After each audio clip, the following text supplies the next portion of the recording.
उमर अब्दुल्ला को भेजा legal notice. BJP ने उमर अब्दुल्ला को लीगल नोटिस भिजवाया है। बीजेपी की उमर अब्दुल्ला से बयान वापस लेने की मांग है।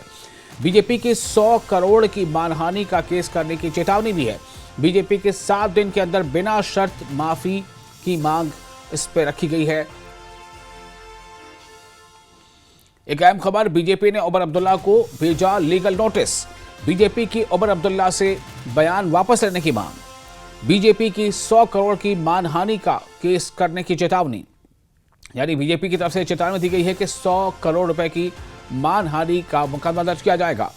बीजेपी की 7 दिन के अंदर बिना शर्त माफी की मांग है कि उमर अब्दुल्ला 7 दिनों के अंदर बिना शर्त माफी मांगे, ऐसा बीजेपी ने उमर अब्दुल्ला से मांग की है।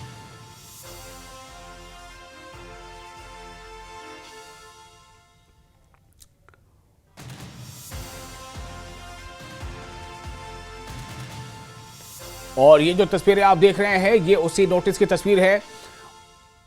उमर अब्दुल्ला से बीजेपी ने माफी की मांग की है। बीजेपी ने उमर अब्दुल्ला को लीगल नोटिस भेजा है। बीजेपी ने उमर अब्दुल्ला को लीगल नोटिस भेजा है। बीजेपी की उमर अब्दुल्ला से बयान वापस लेने की मांग है। बीजेपी की 100 करोड़ की मानहानि का केस करने की चेतावनी है, यानी बीजेपी ने 100 करोड़ रुपए की मानहानि का केस करने की चेतावनी दी है उमर अब्दुल्ला को, और 7 दिनों के अंदर बिना शर्त बीजेपी ने माफी की मांग रखी है। बीजेपी चाहती है कि उमर अब्दुल्ला अपने बयान को लेकर माफी मांगे। बीजेपी ने इसके लिए 7 दिनों का वक्त दिया है। बीजेपी चाहती है कि 7 दिन के अंदर उमर अब्दुल्ला अपने बयान पर माफी मांगे।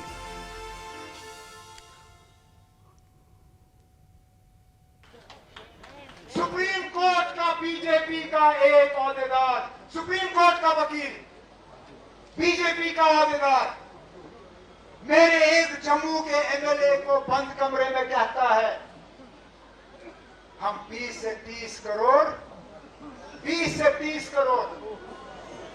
एक मिनिस्ट्री और रियासत का दर्जा, आप हमारे साथ चलो। उनको लगता है कि इन लोगों का ईमान इतना सस्ता है। आप फारूक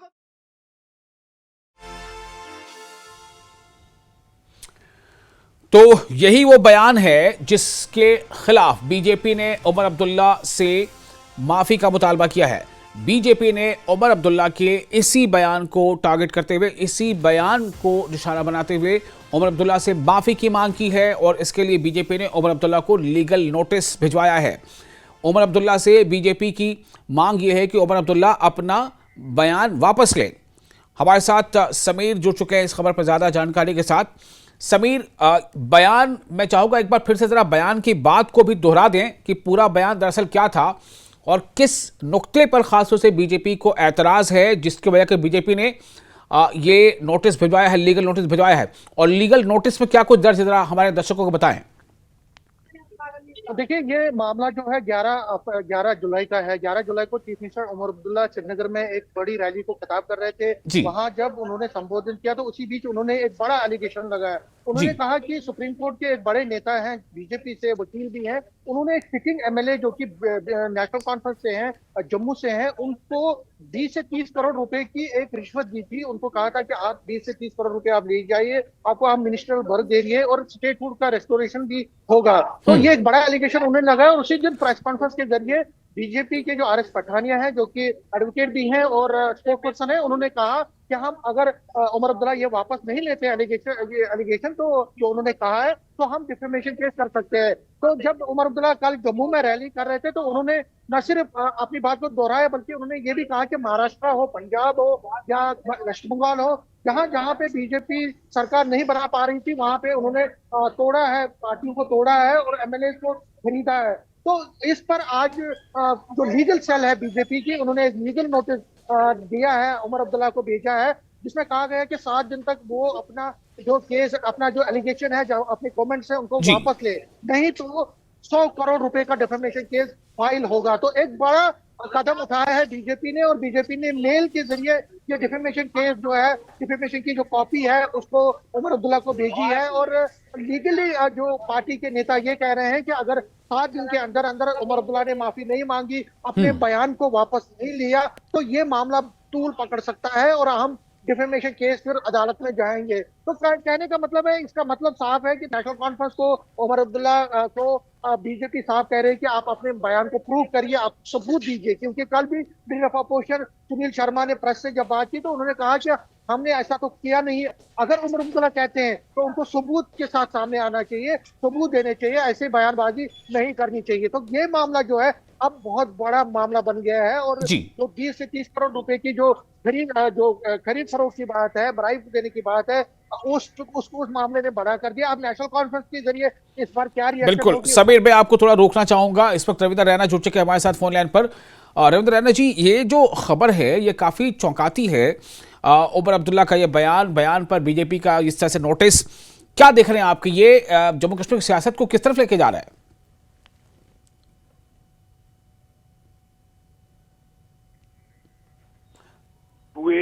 जी रविंद्र जी, आपको मेरी आवाज मिल रही है?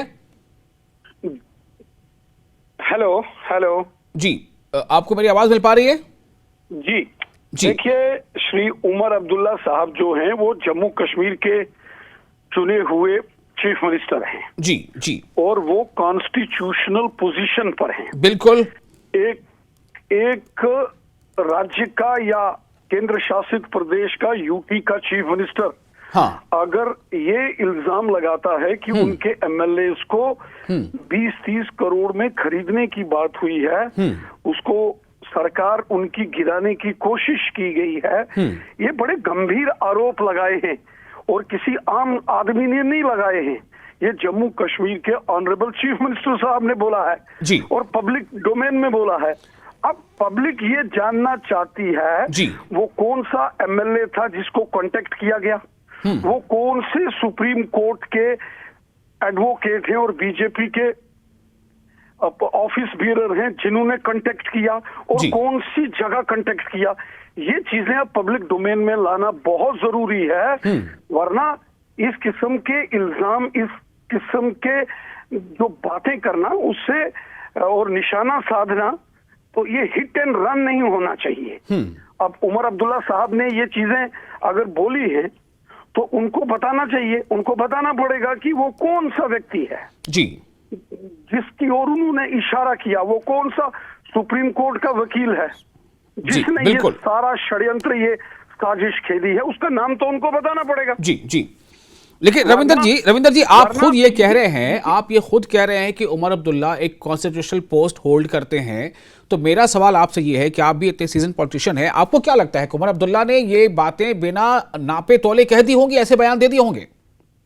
देखिए, मैंने भी जब श्री उमर अब्दुल्ला का वो भाषण सुना और उस भाषण में श्री उमर अब्दुल्ला साहब का वो इल्जाम तराशी जो उन्होंने की, जो ये कहा कि 20-30 करोड़ का जिक्र किया और बीजेपी पर इल्जाम लगाए, मुझे भी बहुत हैरानगी हुई। हाँ, मुझे भी बहुत हैरानी हुई।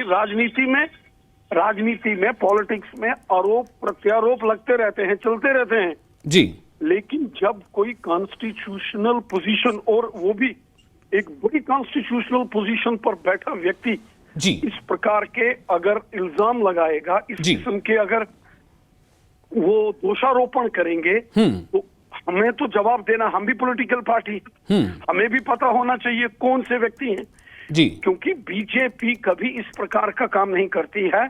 हमने उसी वक्त ये कहा था कि BJP outrightly reject such claims. These allegations are baseless and misleading. जी, में कोई सच्चाई नहीं है, ये बेबुनियाद आरोप है जी।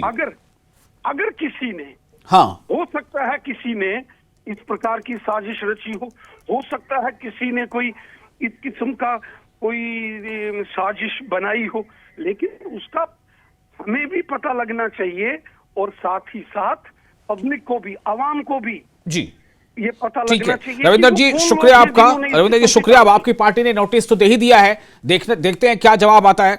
जावेद हसन बेग साहब भी जुड़ चुके हैं हमारे साथ, एनसी के एमएलए हैं। जावेद बेग साहब, काफ़ी मामला अब तूल पकड़ता जा रहा है। उमर अब्दुल्ला साहब ने जो बयान दे दिया कि फलां किसी लीडर ने, फलां पार्टी के लीडर ने ये लालच दी है, ये दबाव बनाया है कि आप इधर हमारे साइड चले आइए वगैरह वगैरह। बीजेपी ने अब नोटिस, लीगल नोटिस दिया है उमर अब्दुल्ला के नाम पर। आपको इस बात की जानकारी मेरे ख्याल से ज़रूर होगी, आप क्या कहना चाहेंगे पूरे मामले पर?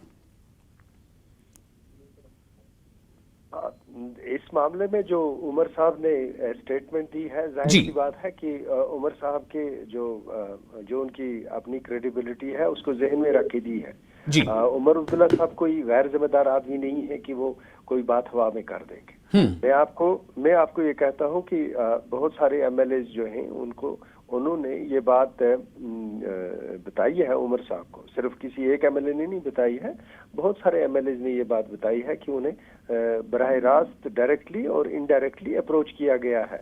वक्तन फवक्तन उनको अप्रोच किया गया है कि अगर आप हमारा साथ दें तो हम एक अल्टरनेटिव यहाँ दे सकते हैं। और ये आज की बात नहीं है। जम्मू और कश्मीर की सियासत में या मुल्क की सियासत में जो ये हॉर्स ट्रेडिंग है, ये कोई नई चीज नहीं है। लेकिन रविंदर रैना से भी हमारी बात हुई थी, जावेद हसन बेग साहब, उनका कहना था कि उमर अब्दुल्ला को ये नाम पब्लिक के सामने लाना चाहिए कि आखिर वो कौन से एमएलए हैं जिनको कॉन्टैक्ट किया गया और किसने कॉन्टैक्ट किया। जाहिर सी बात है कि जब ये बात होगी तो फिर बहुत सारी let me finish my statement. जी हाँ। मैं अर्ज ये कर रहा था कि आपको मालूम होगा कि एक मर्तबा पार्लियामेंट के अंदर रुपयों के बक्से पकड़े गए, पार्लियामेंट के अंदर। हाँ। तो ये पहली मर्तबा नहीं हुआ है कि जम्मू कश्मीर की सियासत में या मुल्क की सियासत में हॉर्स ट्रेडिंग के लिए राहवानी की जा रही। क्या हिंदुस्तान की मुख्तलिफ रियासतों में ऐसा नहीं हुआ? क्या क्रॉस वोटिंग नहीं हो जाती? क्या लोग स्विच ओवर नहीं करते? क्या इलेक्टेड गवर्नमेंट्स को डिस्टेबलाइज नहीं किया जाता? तो ये जम्मू कश्मीर और मुल्क की सियासत में आप भी जानते हैं ये होता है। और जम्मू कश्मीर में भी कुछ ऐसी फोर्सेज हैं। मैं ये कहता हूँ कि जो उमर साहब की स्टेटमेंट है ये बिल्कुल सच्ची है। अगर इसमें कोई रुकावट है कि बीजेपी इस वक्त तक बीजेपी के जो लोग ये चाहते हैं उनको कामयाबी नहीं मिली है, तो उसकी वजह यह है कि प्राइम मिनिस्टर साहब और होम मिनिस्टर साहब इस गवर्नमेंट को डिस्टेबलाइज नहीं करना चाहते। ये जो जावेद साहब वक्त की थोड़ी कमी है, माजरत चाहूंगा। बहुत शुक्रिया आपका, हमने आपका टेक लिया है। बहुत शुक्रिया जावेद साहब।